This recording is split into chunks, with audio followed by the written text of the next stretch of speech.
আল্লাহ পাকের সার্বভৌমত্বের কথা আমরা আলোচনা করেছিলাম। আজকে আলোচনা করব আল্লাহ পাকের পরিচয়। আল্লাহ পাক তিনি কে? আমরা বলি আল্লাহ। আমরা কি বলি? বলেন সবাই, কি বলি? আমি অনেকবার আপনাদেরকে এই কথাটা বলেছি, বোধহয় নিশ্চয়ই মনে আছে। আল্লাহ, এই উচ্চারণটা আমাদের অনেকের হয় না, কেউ বলে না আল্লাহ। আল্লাহ পাকের উচ্চারণটা হচ্ছে, আল্লাহ পাকের নামের উচ্চারণ হচ্ছে আল্লাহ। মুখটা একটু গোল হয়ে যাবে, বলেন আল্লাহ আল্লাহ সুবহানাল্লাহ। পৃথিবীতে বিভিন্ন জাতি তার স্রষ্টাকে, তারা যাকে স্রষ্টা মনে করে বিভিন্ন নামে ডাকে। কেউ বলে ভগবান, কেউ বলে ঈশ্বর, কেউ বলে পরমেশ্বর, কেউ বলে বিধাতা, কেউ বলে গড। বিভিন্ন নামে লোকেরা এভাবে ডাকে। তো ভগবান বললে তার প্রতিশব্দে স্ত্রীলিঙ্গে কি আসে? বলে ভগবতী। ঈশ্বর বললে স্ত্রীলিঙ্গে কি আসে? ঈশ্বরী। বিধাতা বললে তার স্ত্রীলিঙ্গে কি আসে? বিধাত। গড, এটার স্ত্রীলিঙ্গে আসলে কি হবে? তো প্রত্যেকটি তারা যে ভাষায় আল্লাহকে ডাকে, প্রত্যেকটি ভাষায় স্ত্রীলিঙ্গে একটি প্রতিশব্দ আসে। আল্লাহ এর স্ত্রীলিঙ্গে, এর প্রতিশব্দে আরেকটি শব্দ কি গোটা বিশ্ব খুঁজে পাওয়া যাবে? জোরে বলেন, যাবে? যাবে না। এবং অন্যান্য নামগুলি সন্ধি বিচ্ছেদ করলে অর্থই হবে না। গড, এটাকে যদি উল্টায় বলা হয় তাহলে কি হয়ে যাবে? এবার দেখুন, আল্লাহ এই নাম, আল্লাহর পরিচয় কি? যদি বলা হয় যে আল্লাহর পরিচয় কি, শুধু আল্লাহ দিয়ে আল্লাহকে চেনা যাবে, আল্লাহকে চেনা যাবে। আল্লাহ রাব্বুল আলামিন বলছেন, আল্লাহু লা ইলাহা ইল্লা হুয়াল হাইয়ুল কাইয়্যুম। আল্লাহ হচ্ছেন তিনি যিনি ছাড়া কোনো ইলাহ নাই, মাবুদ নাই, উপাস্য নাই। সুবহানাল্লাহ। এখন আল্লাহর যদি প্রথম একটা অক্ষর আলিফ ছেড়ে দেওয়া হয় তাহলে থাকবে কি? লিল্লাহ। এই লিল্লাহ দিয়েও কেউ যদি আল্লাহর পরিচয় পেতে চায় তাহলে পেয়ে যাবে। আল্লাহ রাব্বুল আলামিন কোরআনে কারীমের ভিতরে শুধু লিল্লাহ দিয়েও আল্লাহকে চেনার ব্যবস্থা করেছেন। লিল্লাহি মা ফিস সামাওয়াতি ওয়া মা ফিল আরদ। আকাশ এবং জমিনের সার্বভৌমত্বের একচ্ছত্র মালিকানা কার? আল্লাহ পাকের। এখন লিল্লাহ থেকে একটা লাম ছেড়ে দেন, কি থাকবে? লাহু। এই লাহু দিয়েও আল্লাহর পরিচয় পাওয়া যাবে, যাবে না?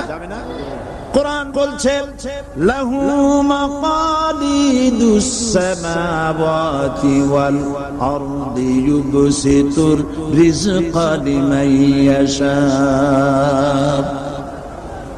আকাশ এবং জমিনের রিজকের চাবিকাঠি আল্লাহ পাকের কাছে, যারে খুশি তিনি পর্যাপ্ত রিজক তিনি দান করেন। সুবহানাল্লাহ। এবার লাহুর লাম ছেড়ে দেন, থাকবে কি? একটা অক্ষর। এই একটি অক্ষর দিয়ে আল্লাহ পাকের চেনা যাবে। ইন্নাহু হুয়াল গফুরুর রহিম। তিনি হচ্ছেন মহা ক্ষমাশীল, দয়াবান। আল্লাহর পরিচয় আল্লাহকে দিয়েই জানা যায়।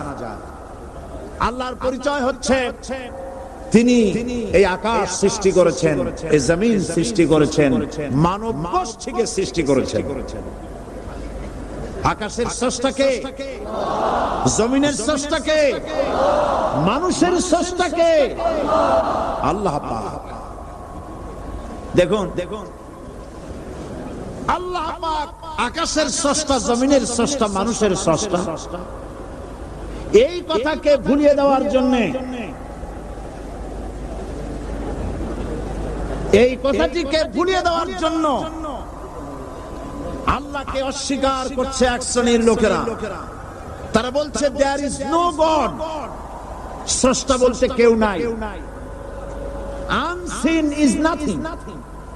মাশাআল্লাহ, আমাদের মঞ্চে এই চট্টগ্রামের গৌরব বিএনপির কেন্দ্রীয় নেতা জনাব সালাউদ্দিন কাদের চৌধুরী সাহেব এসেছেন, আলহামদুলিল্লাহ। আল্লাহ পাক সকলকে কোরআন বোঝার তৌফিক দান করুন, বলি আমিন। আল্লাহ পাক কোরআনকে বোঝার জন্য, আল্লাহকে চেনার জন্য ব্যবস্থা করেছেন। ওরা বলছে কি আনসিন ইজ নাথিং, যা দেখা যায় না সেটা কিছুই না, সেটা বিশ্বাস করি। তো আল্লাহর যখন রং নাই, গন্ধ নাই, তাকে বিশ্বাস করি কেমনে? বলেন নাউজুবিল্লাহি মিন যালিক। আরে ভাই, তোমরা তো এমন বহু জিনিস আছে যা না দেখে বিশ্বাস করো। আপনারা কি বাতাস দেখেছেন? বিশ্বাস করেন কিনা? বিশ্বাস করেন কিনা? আপনারা কি ইথার দেখেছেন? বিশ্বাস করেন কিনা?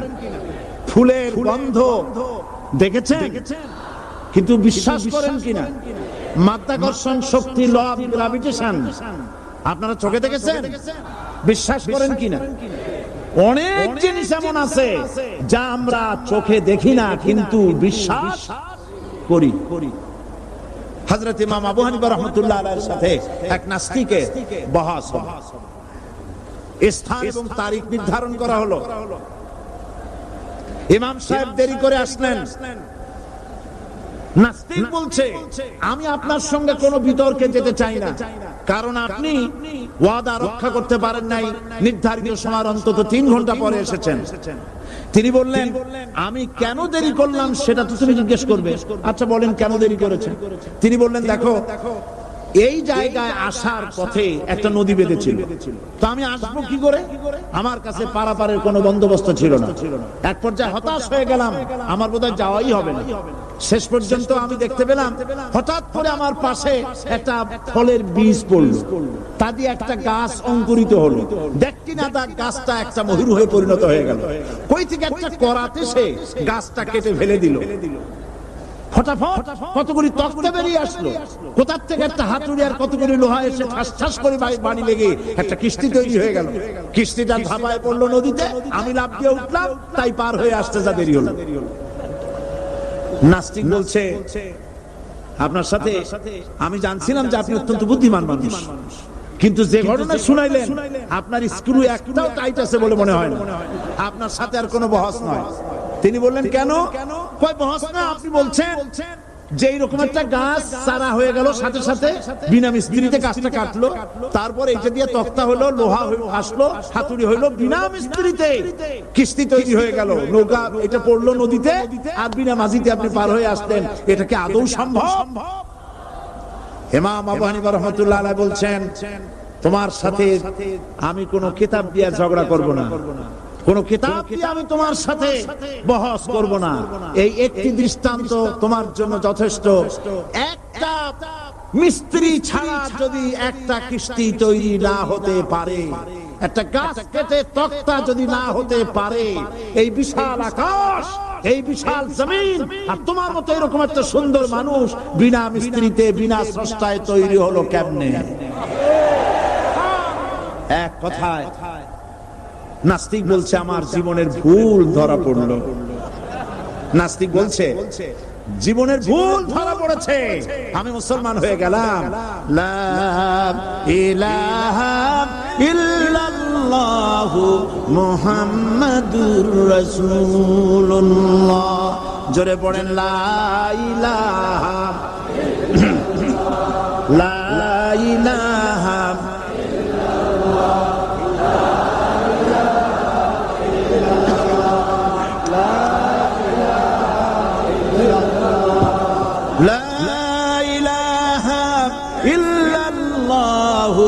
মুহাম্মাদুর রাসূলুল্লাহ। পাগল ভাই সব। মাহফিল কর্তৃপক্ষ আমাকে স্লিপ দিয়েছে, প্রচন্ড চাপ সৃষ্টি হয়েছে, চতুর্দিকে রাস্তা, মানুষ বসার জায়গা পাচ্ছে না, দাঁড়াবারও জায়গা নাই। আমরা তো এই মাঠ টেনে লম্বা করতে পারবো না, তবে আপনারা একটু চেপে বসতে বোধহয় ভালো হয়। আপনারা কি রাগ করবেন নাকি? তাহলে বসা অবস্থায় দাঁড়াবেন না মোটেই? বসা অবস্থায় সামনের দিকে একটু এগিয়ে আসা যায় কিনা? তাহলে তাই করুন, দাঁড়াবেন না কেউ, বসা অবস্থায় সামনে চাপেন, আর দাঁড়ানো ভাইরা সুযোগ গ্রহণ করেন। জোরে সোরে জিকির করেন, সুবহানাল্লাহ ওয়ালহামদুলিল্লাহ লা ইলাহা ইল্লাল্লাহ, সুবহানাল্লাহ ওয়ালহামদুলিল্লাহ লা ইলাহা ইল্লাল্লাহ। আরো জোরে পড়েন, সুবহানাল্লাহ ওয়ালহামদুলিল্লাহ লা ইলাহা ইল্লাল্লাহ, সুবহানাল্লাহ ওয়ালহামদুলিল্লাহ লা ইলাহা ইল্লাল্লাহ, লা ইলাহা ইল্লাল্লাহ মুহাম্মাদুর রাসূলুল্লাহ। আমি দাঁড়াতে বলি নাই, মেহেরবানি করে বসুন, কান মন দিয়ে আল্লাহর পরিচয় শুনুন। কেবলমাত্র হতভাগা কপাল পোড়া যারা, তারাই নাস্তিক হতে পারে, ঠিক কিনা? আমি মনে করি না এই মাহফিলে কোনো নাস্তিক আসছে। আমি বিশ্বাস করি সকলে আল্লাহরে বিশ্বাস করে, কোন আলহামদুলিল্লাহ। কিন্তু কপাল পোড়ারা তারা বলে আল্লাহ নাই। এই ধরনের এক কপাল পোড়া ঢাকা বিশ্ববিদ্যালয় ছিল, মরছে। তার মৃত্যুতে দেশের প্রধানমন্ত্রী বলেছেন জাতি অপূরণীয় ক্ষতি হলো। আমি বললাম অপূরণীয় ক্ষতি হয় না, শয়তানটা কমছে। সে মরার আগে বলেছে কি জানেন? মরার আগে বলেছে আমার লাশ গোসল হবে না, দাফন হবে না। এইটারে মরার পরে তোমরা মেডিকেল কলেজে দিয়ে দিবা, তারা আমারে কাটা ছেঁড়া করিয়া অপারেশন শিখবে। বেচারা বুঝতে পারছে যে মরার পর তার অবস্থাটা কি হবে। তো এদিক দিয়ে কাটা ছেঁড়া করে যদি শেষ করে দেয় সেই ভালো, কবরে না যায়। তাকে রাখা হলো বার্ডম্যান ডিপ ফ্রিজের ভেতরে। কদিন পরে তার অন্তিম ইচ্ছে অনুযায়ী মেডিকেল কলেজে পাঠানো হলো। ছাত্র শিক্ষকরা যখনই শুনেছে যে ওই লাশ আসতেছে, তারা রাস্তায় দাঁড়ায় বলছে আল্লাহ রাস্তায় মাপ চাই, এইটার এদিকে আনবেন না। কারণ জীবনে বাইসে থাকতে যে আল্লাহরে স্বীকার করে নাই, ওরে অপারেশন করে যা শেখবো এতে রুগী শুধুই মরবে, বাঁচবে না কেউ। এরপরে সলিমুল্লাহ মেডিকেল কলেজে নেওয়া হলো, তারাও একই কথা বললো। শেষ পর্যন্ত নিয়ে ডিপ ফ্রিজে রাখছে। এখন কোথায় আছে আমি জানি না। এখন লাশের অবস্থা এই হয়েছে যে রাস্তায় যদি ফালায় দেয় কুত্তাও খাবে না। কারণ এত বাসি লাশ, আমার দেশের কুত্তা এত অভদ্র না যে এত বসা লাশ খাবে। আল্লাহকে অমান্য করলে পরে, অস্বীকার করলে পরে আল্লাহ পাক এইভাবে শাস্তি দেন। আর এগুলোর নাম হলো বুদ্ধিজীবী। এগুলোর নাম কি? বুদ্ধিজীবী।